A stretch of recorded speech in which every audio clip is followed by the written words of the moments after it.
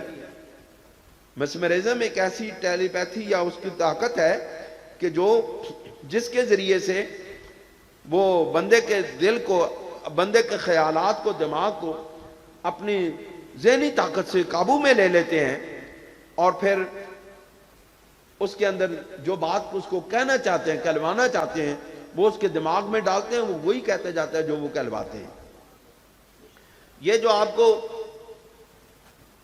پھر آپ کہتے ہیں پتہ نہیں یہ کیسی باتیں کرتا ہے، یہ جو آپ کو یہ عامل لوگ ملتے ہیں نا، عامل لوگ، یہ جو حاضریاں کروانے والے ہیں، یہ وہی چیز ہے. آپ لوگوں کو سامنے بٹھا کے وہ اپنا معمول بناتے ہیں، یعنی جس پر عمل کرتے ہیں، وہ اپنا عمل کرتے ہیں اور اپنے خیالات کو اس بندے کے دل کے اندر یا اس کے ذہن کے اندر منتقل کرتے ہیں، اور وہ وہی بات کرتا ہے جو وہ سوچتے ہیں، جو خیال کرتے ہیں. تسی لوگ کہنے ہو او جی بابے کول گئے حاضری ہو گئی، اس نے جناب جن نو حاضر کر دیتا، وہ بولیا، اس نے خاتون دی آواز کڈی تے خاتون لے کے جاؤ تو اس نے مرد دی آواز کڈی تے اس نے جناب جنات حاضر ہو گئے. تو اس نے بابے نے آکھیا ہن مینوں دیکھ کالا بکرا لے کے آؤ اور اتنے فلانے فلانی چیزاں لے کے آؤ، 50,000 60,000 روپے دیو یہ میں اس نے توڑ کراں. وہ بابا جو ہے وہ خود ہی اندر سے بولتا ہے حقیقت میں. اس لیے وہ جن نے تو 50,000 روپے نہیں کھانے، اس نے تو شاپنگ مال پہ شاپنگ کرنی نہیں جانی، یہ شاپنگ کرنے بابے نے جانی ہے. کیا خیال ہے؟ بکرا اس نے تو نہیں کھانا، بکرا تو بابا کھا جاتا ہے. او پولیو لوکو دنیا کتھے پہنچ گئی ہے، تسی اللہ بھی بابے دے چکر وچ پئے ہو. نکلو ان چیزوں سے، اللہ کا واسطہ ہے. یہ بابو بوبا کے چکروں سے نکلو، انہوں نے مسلمانوں کو تباہ و برباد کر دیا ہے. کوئی اس طرح جنات نہیں ہوتے، کوئی اس طرح بلوا نہیں سکتا ان کو کہ چلو جی بولو جی ہون بولو. یہ انسانی ذہن کے مالی خولیہ کا اثرات ہوتے ہیں. جو انسان سوچتا ہے وہ بولتا ہے. سچی گل کی تو انہوں کوئی تکلیف ہوئی ہے، پریشانی ہوئی ہے تو میں معذرت کرنا، لیکن میرا کام ہے حق گل تو انہوں دس دینا، فراڈیاں کو، دھوکے بازوں کو تو انہوں بچانا. اگو نہیں بچنا چاہو تو تہاڈی مرضی. اللہ کے ولی ایسا کام نہیں کرتے، وہ لوگوں کو دھوکہ نہیں دیتے، وہ اپنی روحانی طاقت سے لوگوں کو سکون دیتے ہیں، وہ اپنی روحانی طاقت سے لوگوں کو اطمینان قلب دیتے ہیں. اور یہ جو پریشانی کے ذریعے پیدا ہونے والی بیماریاں ہیں یہ تفکرات کے ذریعے پیدا ہونے والی بیماریاں ہیں جن کو آپ لوگ جنات کے اثرات اور عصبی اثرات بنا کے لوگوں کے دروازوں پہ جا کے اپنا مال لٹوا آتے ہو. یہ در حقیقت اللہ کے بندوں کے پاس جاؤ جو جن کی لو اللہ سے لگی ہو، وہ 1 منٹ کے اندر آپ کو درست کر دیں گے یہ معاملہ. لیکن اللہ کے بندوں کے پاس جاؤ، شیطانوں کے پاس مت جاؤ. یہ شیطان ہیں جو لوٹتے ہیں لوگوں کو. اس شیطان نے زمین پہ بیٹھ کے اپنی اس جو شیطانی قوت ہے اس کے ذریعے حضرت آدم علیہ السلام اور حضرت حوا کے درمیان کے دل کے اندر یہ وسوسہ ڈالا تھا. کون سا وسوسہ ڈالا؟ اس کا مقصد یہ تھا کہ ان کی جو پردے والے معاملات مقامات ہیں وہ ظاہر ہو جائیں. تو وقال ما نہاکما ربکما، اللہ رب العزت کیا پھر رحمت جوش میں آئی. جس وقت وہ معاملہ ہو گیا انہوں نے کھا لیا تو پھر رب ذوالجلال کی پھر رحمت جوش میں آئی. اللہ رب العزت نے فوراً کہا، آپ دیکھیں نا وہ غلطی کرتے، اللہ رب العزت ان کو پکڑتا، ان کو گرفتار کر دیتا، سزا دے دیتا. یہ بھی اللہ کی شان ہے. وہ طاقت رکھتا ہے، وہ قدرت رکھتا ہے، وہ قادر مطلق ہے، وہ کر سکتا تھا. لیکن اے آدم، اے انسان، تجھ سے تیرا رب اتنا پیار کرتا ہے کہ تو غلطی بعد میں کرتا ہے، وہ پہلے تیرے انتظامات کر لیتا ہے کہ تجھے سے بخشنا کیسے ہے. غلطی تو بعد میں کرتا ہے، گناہ تو بعد میں کرتا ہے، تیرے بخشش کے سامان وہ پہلے کر دیتا ہے کہ میرا بندہ جیسے ہی میری طرف پلٹے گا میں فوراً اس کو معاف کر دوں گا. اور یہی منظر اس آیت کے اندر موجود ہے.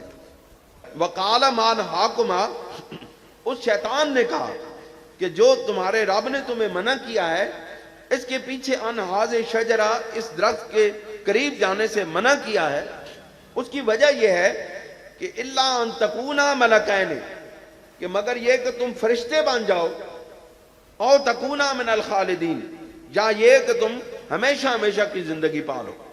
اب اس نے کیا کہا؟ شیطان نے یہ کہا، شیطان نے کہا کہ تمہارے رب نے جو تمہیں اس درخت کے قریب جانے سے منع کیا ہے اس کی وجہ یہ ہے کہ وہ تمہیں فرشتوں جیسی زندگی نہیں دینا چاہتا اور تمہیں ہمیشہ ہمیشہ کی زندگی نہیں دینا چاہتا. اب دیکھو نا، انسان کو سب سے پہلے جو گمراہی کا راستہ کھلتا ہے وہ رب ذوالجلال سے بدگمانی کا راستہ ہوتا ہے. جب بندہ اللہ رب العزت سے بدگمان ہو جاتا ہے پھر اس کے لیے باقی راستوں پر چلنا آسان ہوتا ہے. آج کے دور کے دیکھیں، یہ جو الہاد ہے، ملحدین ہے، یہ سب سے پہلے اپنے آپ کو رب ذوالجلال کا انکاری کرتے ہیں، اپنے رب کا منکر بناتے ہیں کہ اس کے بعد ان کے لیے گناہوں کے راستے پر چلنا آسان ہو جاتا ہے.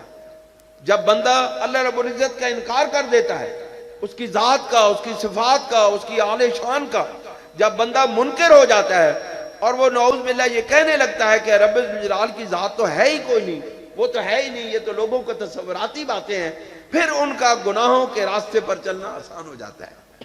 اب شیطان نے بھی اس لیے رب تعالیٰ سے ان کو جدا کرنے کی اور گمراہ کرنے کی کوشش کی تاکہ ان کا غلطیوں پر چلنا آسان ہو جائے. انہوں نے کہا، اس نے پھر کہا وَقَاسَمَهُمَا إِنِّي لَكُمَا لَمِنَ النَّاصِحِينَ، اور پھر اس نے قسم اٹھائی، اس نے قسم اٹھائی کہ میں بے شک تمہارے نصیحت کرنے والا ہوں، تہاڈا خیر خواہ ہاں، میری گل مان لو، مینوں میرے رب دی قسم ہے. اور یاد رکھیں اللہ کے بندے اللہ کے نام پر ہمیشہ لٹتے رہیں گے. جب اس نے رب کے نام کی قسم کھائی تو حضرت آدم علیہ السلام اور حضرت اماں حوا نے اپنے رب کا نام جب درمیان میں آ گیا تو اس کی بات پر اعتبار کرنے سے ان کو کوئی چارہ نہیں رہا. حضرت عبداللہ ابن عمر رضی اللہ تعالیٰ عنہ کی یہ عادت تھی کہ آپ کا جو بھی غلام عبادت کرتا تھا، عبادت میں مصروف ہوتا تھا، آپ اس کو آزاد کر دیا کرتے تھے. یہ آپ کے بہت سارے غلام تھے، آپ کے جو غلام بھی دیکھتے کہ عبادت کرنے والا ہے، عبادت گزار ہے، آپ اس کو آزاد کر دیا کرتے تھے. اب ہونے یہ لگا کہ جو غلام بھی آزادی چاہتا وہ ساری رات کھڑے ہو کے عبادت کرتا. اس نے کہا 2-4 دن محنت کر لو، آزادی آ جائے. وہ محنت کرتا ہے، 2-4 دن کھڑا ہوتا ہے، عبادت کرتا. حضرت عبداللہ ابن عمر رضی اللہ تعالیٰ عنہ اس کو دیکھتے، اس کو آزاد کر دیتے. اس طرح بہت سارے غلام آزادی حاصل کر چکے. تو کسی نے حضرت عبداللہ ابن عمر رضی اللہ تعالیٰ عنہ سے ارشاد فرمایا کہ یہ غلام جو ہے آپ کو دھوکہ دیتے ہیں، یہ در حقیقت اللہ کے لیے عبادت نہیں کرتے بلکہ یہ اپنی آزادی کے لیے عبادت کرتے ہیں تاکہ آپ ان کو آزاد کر دیں. حضرت عبداللہ ابن عمر رضی اللہ تعالیٰ عنہما نے بہت خوبصورت جواب دیا. انہوں نے کہا کہ اگر کوئی ہمیں اللہ کے نام پر لوٹتا ہے تو ساری زندگی ہم لوٹنے کے لیے تیار ہیں. کہتے ہیں اس سے بڑا لوٹنے کا اور مزہ ہے ہی کوئی نہیں کہ بندہ رب کے نام پہ لوٹ جائے. انہوں نے کہا یہ رب کے نام پر عبادت کر کے اگر ہم سے آزادی چاہتے ہیں اور ہمیں یہ دھوکہ دینے کی کوشش کرتے ہیں تو اس دھوکے میں ہمیں بڑا لطف آتا ہے. یہ بڑی محبت والا دھوکہ ہے. ہمیں رب کے نام پر اگر کوئی ساری زندگی اس طرح دھوکہ دیتے رہے تو ہمیں بڑی خوشی ہوتی ہے. اللہ تعالی ہمیں عمل کی توفیق عطا فرمائے. وآخر دعوانا ان الحمدللہ رب العالمین. جزاک اللہ.